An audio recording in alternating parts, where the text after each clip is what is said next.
Hi everyone. पिछले कुछ दिनों से सीसेट को लेकर जो भी इशू चल रहा है, आई होप आप सभी को पता होगा।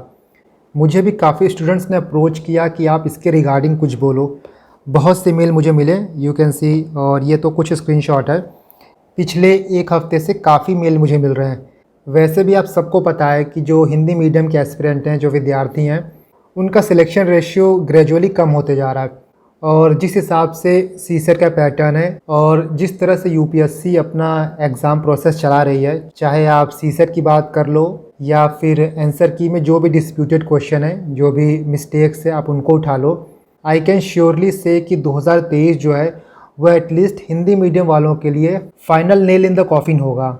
बिकॉज आप खुद देखोगे, मैं भी आपको डेटा के थ्रू दिखाऊंगा, जब से सीसेट इंट्रोड्यूस हुआ है 2011 से, और जब जब कोई चेंजेस लाए गए हैं, चाहे आप 2015 की बात कर लो या फिर अभी जो पैटर्न बदल रहा है पिछले 3 सालों में, जो सीसेट की डिफ़िकल्टी लेवल बदल रही है, हिंदी मीडियम का जो सिलेक्शन है वो बहुत कम होते जा रहा है। आप लास्ट ईयर की बात करोगे तो जितने लोग मेंस दिए हैं उसमें से 94% ऐसे हैं जिन्होंने इंग्लिश मीडियम ऑप्ट किया है, सिर्फ 4% ऐसे हैं जिन्होंने हिंदी मीडियम ऑप्ट किया है, और बाकी 2% जो हैं वो अदर इंडियन लैंग्वेज। हम इसकी बात आगे करेंगे। ऑल्सो आई शो यू कि हिंदी मीडियम में लास्ट ईयर 2022 में कौन कौन से टॉपर रहे एंड उनके बारे में, उनके जर्नी के बारे में कुछ बेसिक डिटेल्स लेंगे। क्योंकि नॉर्मली हम सबको लगता है, जैसा न्यूज़पेपर आप देखोगे कि 2 घंटे मैंने पढ़ाई कर ली, मेरा एग्ज़ाम निकल गया, 4 घंटे मैंने पढ़ाई कर ली, बट वो सच नहीं होता। Before moving forward I will show you कि आपको GS2 में जो IR का पोर्शन है उसके नोट्स कैसे प्रिपेयर करने हैं। यू कैन सी, ये मेरे IR के नोट्स हैं। और देखो, कोई भी कंट्री हो गया, चाहे इंडिया US हो गया, इंडिया चाइना हो गया, इंडिया यूरोप हो गया, UN बॉडीज़ हो गए, इनमें जो भी करंट अफेयर आ रहे हैं वो तो आप करंट अफेयर से कवर कर लोगे, बट इनके रिलेशन की जो बेसिक हिस्ट्री है, जो बैकग्राउंड है, उसको आप कवर कर लेना। मोटा मोटा आपका इस PDF से कवर हो जाएगा। एंड मैंने काफ़ी चीज़ें यहाँ पे कवर कर ली हैं। मैं इस PDF को अपने टेलीग्राम चैनल पर अपलोड कर दूँगा। मेरे टेलीग्राम का लिंक आपको डिस्क्रिप्शन बॉक्स में मिल जाएगा। सबसे पहले देखो, इंडिया पाकिस्तान करंट रिलेशन में क्या क्या इश्यूज़ हैं उनकी बात की गई है यहाँ पे। Economic issue, security concern, strategic concern, people to people ties, multilateral relation, SAARC में एंगेजमेंट होता है, South Asia cooperative environment programme में एंगेजमेंट होता है, इसके बाद साउथ एशिया रीजनल इनिशिएटिव में एंगेजमेंट होता है, SCO में होता है, आशकाबाद एग्रीमेंट में होता है और ADPC में होता है। इंपॉर्टेंस क्या है, क्या बेनिफिट है इंडिया पाक रिलेशन के, economic benefit, security benefit, concerns क्या क्या हैं। दिस इज़ अबाउट इंडिया पाक। इसके बाद आपका ये इंडिया यूरोप रिलेशन के बारे में हो गया, EU foreign policy, economic relation, bilateral trade and investment agreement, ये बाटिया, ये प्री में पूछा जा चुका है। नेक्स्ट वन इज़ क्या इश्यूज़ हैं, terrorism, UN peace keeping force, India security challenges. After that Indo Japan relation, cold war के टाइम पे कैसा रिलेशन था, पोस्ट कोल्ड वॉर कैसा रिलेशन था। देखो, आपको सब कुछ बाई हार्ट नहीं याद करना है कि आप लाइन बाय लाइन सब कुछ याद कर लो, लेकिन आपको एक बेसिक अंडरस्टैंडिंग होनी चाहिए कि रिलेशन कैसे इवॉल्व हुआ है।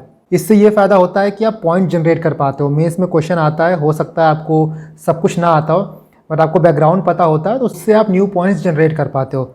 These are the different dimension of Indo Japan relation.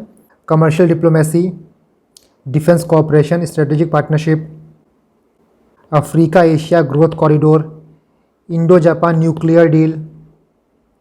Next one is Indo China relation, how Indo China relation decline.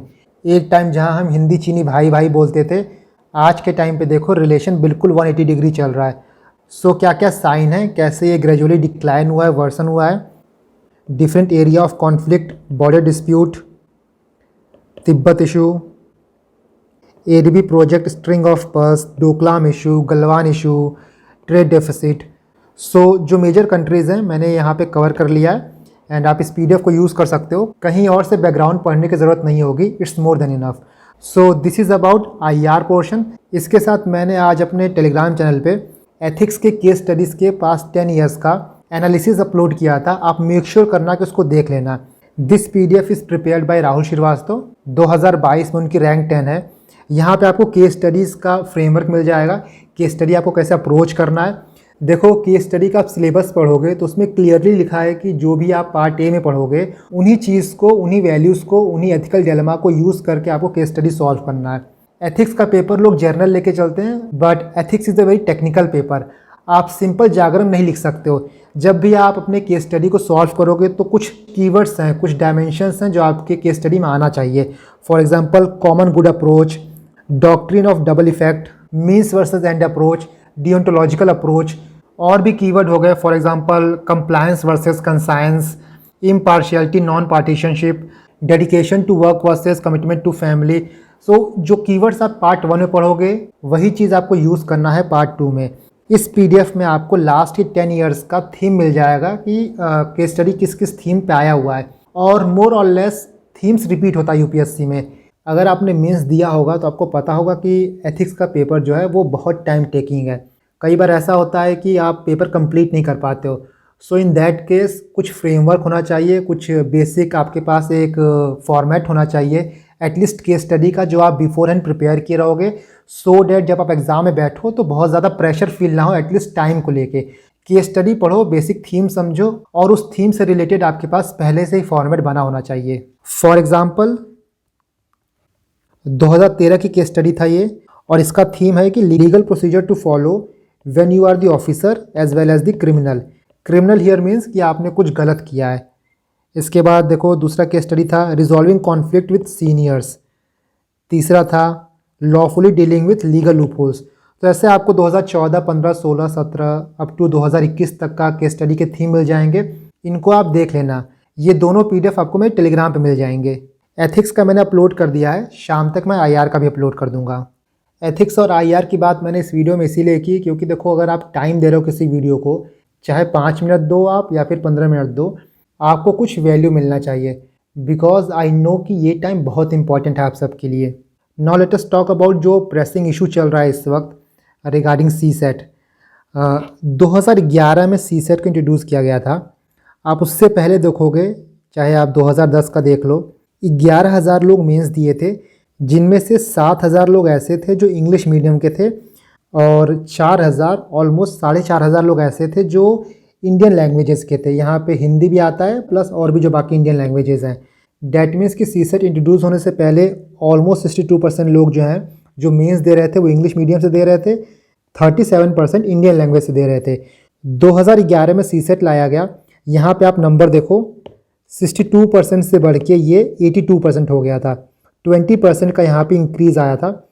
और वहीं आप इंडियन लैंग्वेज में देखोगे तो 37% से गिर के ये 17% हो गया था।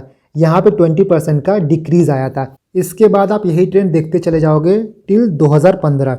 2015 में सी सेट को क्वालिफाइंग कर दिया गया था।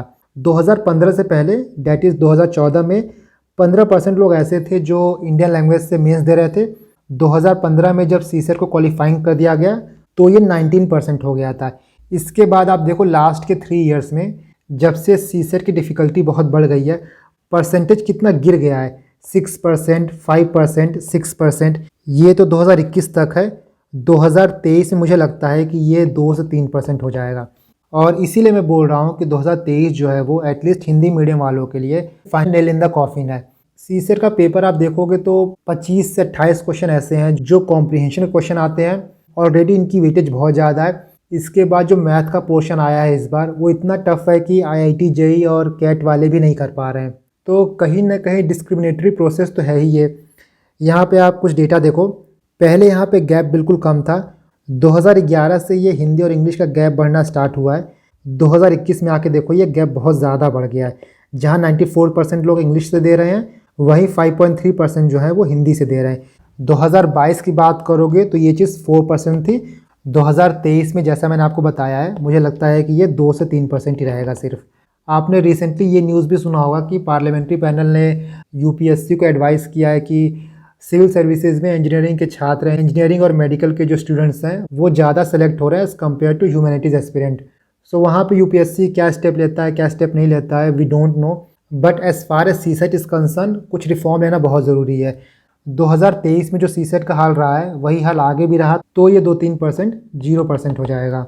और यहाँ पे सिर्फ हिंदी मीडियम की बात नहीं है। सी सेट का पेपर 2023 का ऐसा था कि चाहे हिंदी मीडियम वाले हों, इंग्लिश मीडियम वाले हों, चाहे ह्यूमैनिटीज़ वाले हों, चाहे इंजीनियरिंग बैकग्राउंड वाले हों, सबके लिए प्रॉब्लमेटिक था। कुछ और डेटा मैं आपको दिखाता हूँ। ये यूपीएससी की एनुअल रिपोर्ट है। काफ़ी लोग ये पूछते हैं कि किस अटैम्प्ट में ज़्यादा सिलेक्शन होता है, तो यूपीएससी ने खुद अपने रिपोर्ट में ये चीज़ बताई है कि थर्ड और फोर्थ अटैम्प्ट में सबसे ज़्यादा सिलेक्शन होता है।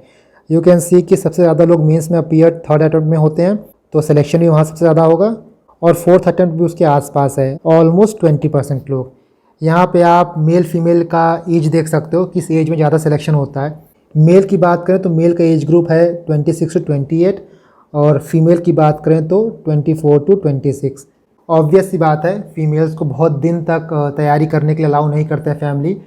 सो जिस हिसाब से सोसाइटी चलता है उसी हिसाब से ये ग्राफ भी चल रहा है, आप रिलेशन ड्रॉ कर सकते हो। नाउ लेट अस सी कि 2022 में जो भी हिंदी मीडियम के टॉपर थे, क्या उनका ऑप्शनल था, क्या अटैम्प्ट था। सो जो हिंदी मीडियम की टॉपर थी वो कृतिका मिश्रा मैम थी, जिनका रैंक 66 आया था। ये उनका सेकंड अटैम्प्ट था। फर्स्ट अटैम्प्ट में उनका मेंस क्लियर हुआ था। रैंक 85 भरत जैन प्रकाश मीना, ये उनका सेकंड अटैम्प्ट था। इससे पहले उनका AIR 624 रहा है।